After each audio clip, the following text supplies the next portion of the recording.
Yuni akan melakukan pemeriksaan fisik ya Bu ya, karena Ibu sudah bersalin dan kita ingin mengetahui perkembangan Ibu setelah bersalin, yaitu nifas. Nah, kita akan melakukan pemeriksaan fisik Ibu setelah Ibu menjalani persalinan. Masa nifas ini bagaimana? Ibu akan dilakukan pemeriksaan fisik itu dari kepala sampai ke ujung kaki ya Bu ya, dicek semuanya, tentunya bagian dalam jalan lahir Ibu juga. Jadi nanti mohon kesediaan Ibu, kira-kira Ibu bersedia gitu untuk melakukan pemeriksaan ini, dilakukan pemeriksaan ini. Kemudian nanti sebelum Ibu naik ke tempat tidur, Ibu dikosongkan dulu kandung kemihnya. Jadi Ibu pipis terlebih dahulu ya, buang air kecil dulu. Gimana Bu? Bersedia ya? Ibunya rileks, tenang aja.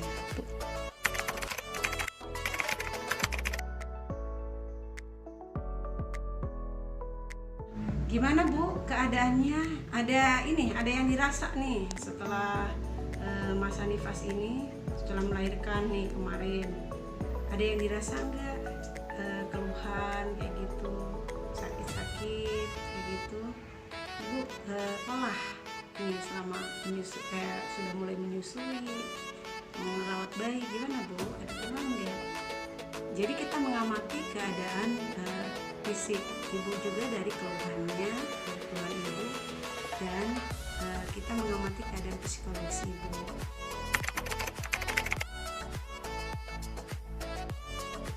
Alat yang disiapkan adalah pertama tensimeter, stetoskop, ini untuk pemeriksaan TPRS ya. Juga di sini ada pemeriksaan suhu, kemudian untuk memeriksa denyut nadi, respirasi, jam tangan, kemudian fan lights. Juga di sini ada handscoon ya, atau sarung tangan. Nanti karena kita akan melakukan pemeriksaan bagian dalam atau jalan lahir Ibu, kemudian bengkok ya, kemudian ada kom berisi kapas sublimat basah untuk vulva hygiene, kemudian refleks hammer, kemudian ada dup alas bokong, kemudian disediakan juga kita untuk pembuangan ininya bekas alat-alat sarung tangan. Di sini ada larutan klorin dan air.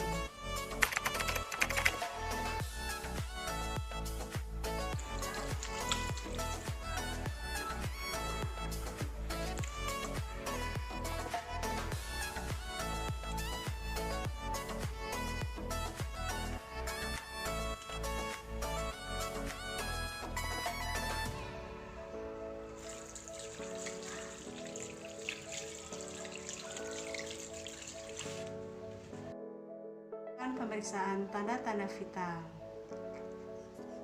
Dilanjutkan dengan pemeriksaan nadi. Dilanjutkan dengan pemeriksaan pernapasan. Kita lakukan pemeriksaan suhu.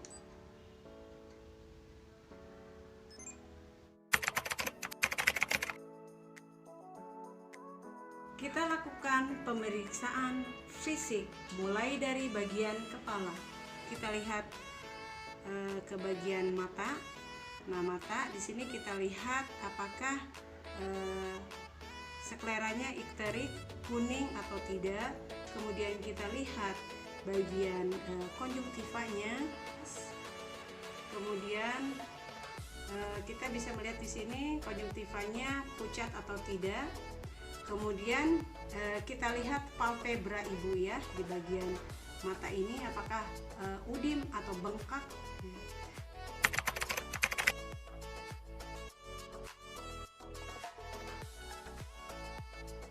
Kita mulai di payudara yang terjauh. Pemeriksaan ke payudara yang berikutnya, yang kedua.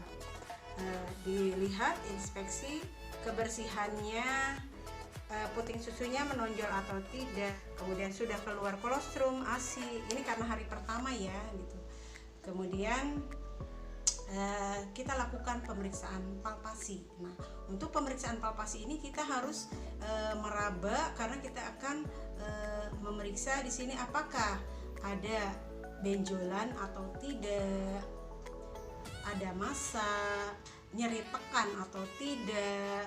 Gimana Bu, sakit nggak Bu? Nah, kita tanyakan keadaan ini tuh kepada ibunya, sakit atau tidak Bu? Terus kita lakukan pemeriksaan ini secara muter sampai ke bawah bagian ketiak, karena di sini juga apakah ada benjolan atau tidak.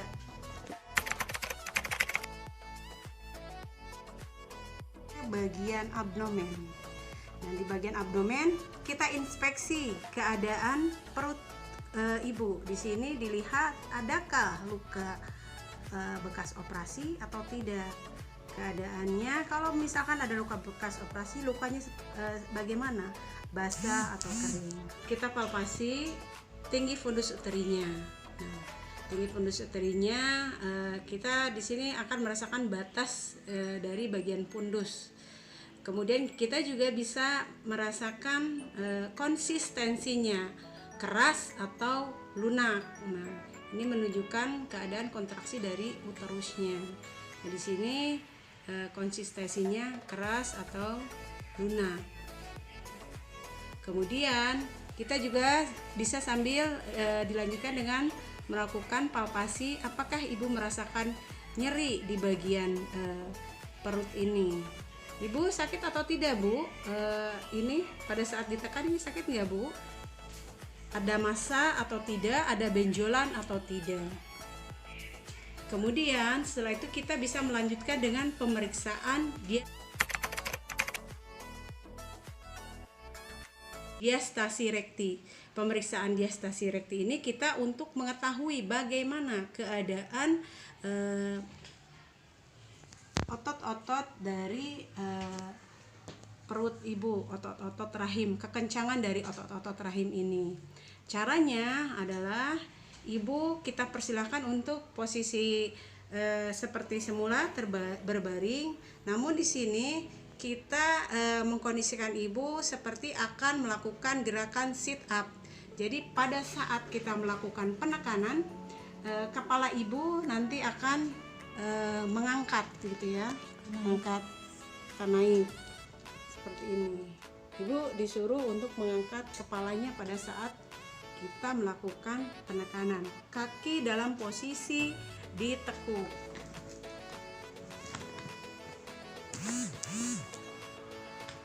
Kita mulai melakukan ibu kita mulai ya untuk melakukan pemeriksaan ini ya, otot-otot perut ibu ya, kan mengikuti alur dari atau jalur dari linea alba, yaitu dari bagian umbilikal terus sampai ke bagian atas simfisis. Kita lakukan penekanan dengan kedua jari kita, yaitu jari telunjuk dan jari tengah.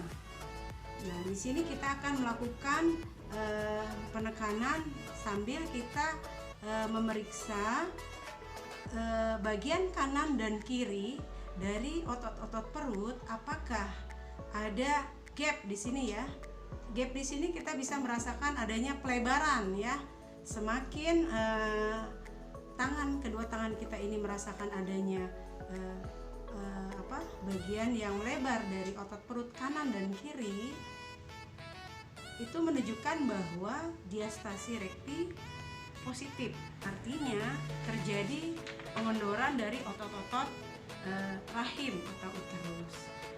Apabila pada saat dilakukan penekanan kedua otot kanan pada otot kanan dan kiri ibu tidak mengalami pelebaran yang berarti, di sini kita tidak merasakan adanya gap ya, tidak kita lakukan pelebaran seperti ini, kita tekan tidak ada terasa pelebaran, berarti diastasi rekti negatif. Ibu tolong kakinya diluruskan ya Bu, kita akan mengecek, kita akan periksa bagian, kita mulai dari bagian yang terjauh, kita lakukan dulu secara infeksi, kita lihat adakah pelebaran pembuluh darah akan tampak terlihat. Jika keadaan varises. Kemudian kita melakukan tanda Hoffman. Telapak kaki ibu kita pegang, kemudian kita lakukan penekanan. Ibu sakit atau tidak? Nah, kita juga sambil melihat apakah ada tanda kemerahan atau tidak, dan ibu akan mengatakan sakit apabila ada keluhan pada saat dilakukan tindakan seperti ini. Berarti tanda Hoffman-nya positif. Apabila tanda Hoffman negatif, tidak pada saat kita lakukan penekanan pada telapak kaki ibu tidak merasakan sakit atau nyeri, dan tidak ada tanda-tanda kemerahan pada bagian kaki tersebut. Kemudian kita melakukan pengecekan di sini apakah ada udim atau tidak dengan cara menekan bagian kaki ini, apakah pada saat kita tekan kembali atau tetap menjadi cekung misalkan. Kalau misalkan kondisinya menjadi cekung, tidak kembali, berarti itu ada udim. Tapi apabila pada saat kita tekan itu kembali, berarti udimnya negatif atau tidak terjadi pembengkakan. Demikian juga dengan kaki yang kedua, kaki yang berikutnya. Melakukan pemeriksaan bagian kaki, kita melakukan cuci tangan, kemudian kita kondisikan posisi ibu untuk pemeriksaan jalan lahir. Sudah jalan lahir, terlebih dahulu kita memposisikan ibu pemeriksaan bagian ekstremitas bawah. Kemudian kita lanjutkan dengan untuk persiapan pemeriksaan jalan lahir, kita memasangkan duk sebagai alas bokong, kemudian menempatkan bengkok untuk nanti sampah basah ya dari kapas. Kemudian ibu diposisikan dalam kondisi kaki ditekuk. Ibu tolong kakinya ditekuk ya.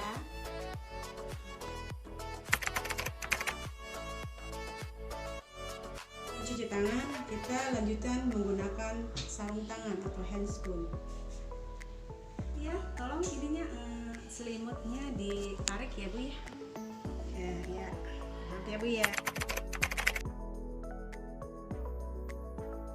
Ya, nggak usah malu-malu Bu ya. Kita akan bersihkan dulu ya Bu ya. Infeksi dari jalan lahir ini, kita lihat kondisi luka perineumnya. Apakah apabila dilakukan penjahitan, ada luka jahitan perineum, kita lihat keadaannya, apakah lukanya masih bengkak. Di sini tidak terlihat bengkak. Kemudian apakah di sini lukanya basah atau tidak, atau di sini sudah kering. Kemudian benang jahitannya apakah sudah menyatu dengan kulit atau tidak. Kemudian kita juga melihat keadaan loheanya. Kita bisa tampak ya, kalau lohea, karena ini hari pertama, tandanya lohea apa di sini. Kalau hari pertama tampak loheanya masih berwarna merah, itu lohea rubra. Kemudian kita lihat juga di sekitar jalan lahirnya apakah ada pembengkakan di sekitar labia mayora, labia minoranya ini. Kemudian di bagian perineumnya alat dibereskan. Kemudian langkah terakhir adalah kita melakukan dekontaminasi.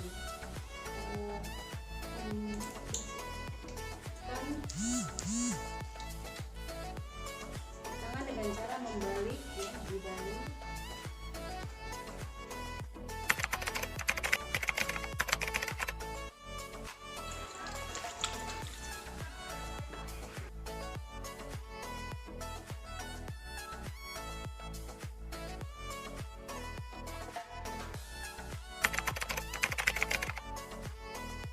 Bu, tadi hasil pemeriksaannya normal ya Bu ya, tensi normal 120/80, nadi, suhu normal ya Ibu. Kemudian tadi diperiksa jalan lahirnya juga lukanya udah ini ya Bu, tidak bengkak ya. Memang hari pertama masih agak basah lah Bu, itunya juga apa, jalan lahirnya tadi tidak ada apa ya, tidak ada infeksi atau apa, bersih ya Bu ya. Ibu suka suka membersihkan kan setiap saya kalau habis pipi suka langsung ganti softteknya kemudian biar enak, nggak basah. Dan saya juga pernah dengar dari tetangga bahwa kalau kita habis melahirkan itu mau BAB atau kita mau kencing itu harus sering mengganti kembali. Oh iya, begitu ya Bu ya. Ini Ibu pintar sekali pasti ngobrol dengan namanya cari pengetahuan ya Bu. Oh ya Bu, ini sebelum Ibu pulang biar Ibu nggak lupa, nanti Ibu jangan lupa datang lagi ke sini ya Bu ya. 1 minggu kemudian lah ya, kalau tidak ada apa-apa. Tapi kalau ada keluhan yang mendesak, ada nyeri atau pendarahan, bengkak gitu ya, ternyata ada yang Ibu keluhkan ya, jadi Ibu tidak segan-segan datang ke sini ya Bu ya, untuk memeriksakan diri.